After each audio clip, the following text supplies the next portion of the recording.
Well, I tell you one thing that Bob did write up a contract for is doing the news here on Miserable Men. And Artie, you definitely, I know this is one of your favorite parts of the show. Yeah, Mike Morris. So let's go real quick to some Bob Levy Miserable Men news. Okay. Hold on, wait a minute. We got a nice intro for you. Go ahead. And now it's time for Miserable Men News with your anchorman, Bob Levy. Court acquits teacher in retard case. Congratulations, Jim. A teacher who forced a pupil to write "I am a retard" 100 times was acquitted by an Italian court on Wednesday of abuse charges. The teacher, whose identity was withheld to protect her privacy, forced the punishment on the 12-year-old boy after he blocked a fellow pupil from going to the toilet and calling him gay and girly. The parents have sought 25,000 euros, 33,580 in damages, and public prosecutor had called for a 2-month prison sentence, but the court cleared the teacher, a court sources said. The teacher said her punishment of the boy has been appropriate, particularly after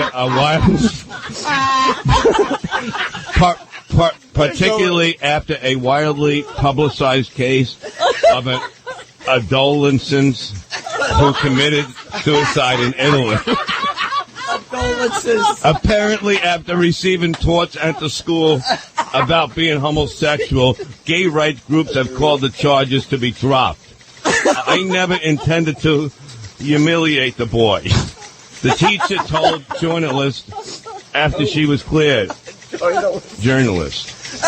In Italian, she made the boy write "Lo sono di Ficcinti," which literally meant Bob Levy. Which literally meant defiance, but is more commonly used as a defragging term meaning moron or mentally retarded. My God. I explained, discussing with him and his classmate, that deficient means lacking. He was lacking sensitivity for one of the classmates, the teacher said. By the way, that was the same news story that we started with. Oh, my God. Beetlejuice literally could do better. I mean, it's not, how do you function in this world? I don't read. I don't He go he read Italian as well as he read English. I mean, yeah. Lo dolce, which is also my favorite dish at the Olive Garden. I mean, it's so bad that you don't even know some of the words that he's trying to say. You know what? I read, like, I look at the Bob, sports. but say you were on, okay, do me, real quick, okay? Say you were on, like, when I did Mad TV, there were some times where they made us read from cue cards for a sketch, right? Would you be capable of doing that? What I do is I look at things and I try to memorize them. Like, yeah, but say it was like, they would only do that if we had, like, you're in 8 sketches in one night, you had it, you know what I mean? Like, suppose you had no choice, you'd have to literally go, I can't be in the sketch because I can't read a cue card. Well, basically, because if for the first time reading it, I'd have to read over this and then I would figure out the words that I don't know. Think of that. Think of that. You can't read. Right. Well, but I could fight. It all goes back to that for Bob. No, I mean, I really, school wasn't a big thing for me. Yeah. Me neither, but I mean, Jesus, newspapers.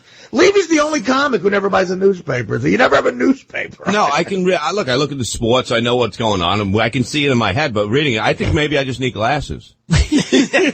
How great would that be if you remember the sketch where Farley plays the Incredible Hulk at the funeral? And he comes up there and he's like, talking like the Hulk, like, fire bat. And he puts the glasses on, and the second he puts the glasses on, he goes, Superman was a lot of things to a lot of people. Like, I don't think it'll work the same way with you, Bob. It's very hard for me I'm telling you, I think I might need glasses. All right, well, we can conduct that experiment on the show. You can read the small words fine. It's the big words that you trip over, so it's obviously not the glasses. You need a new brain, Bob.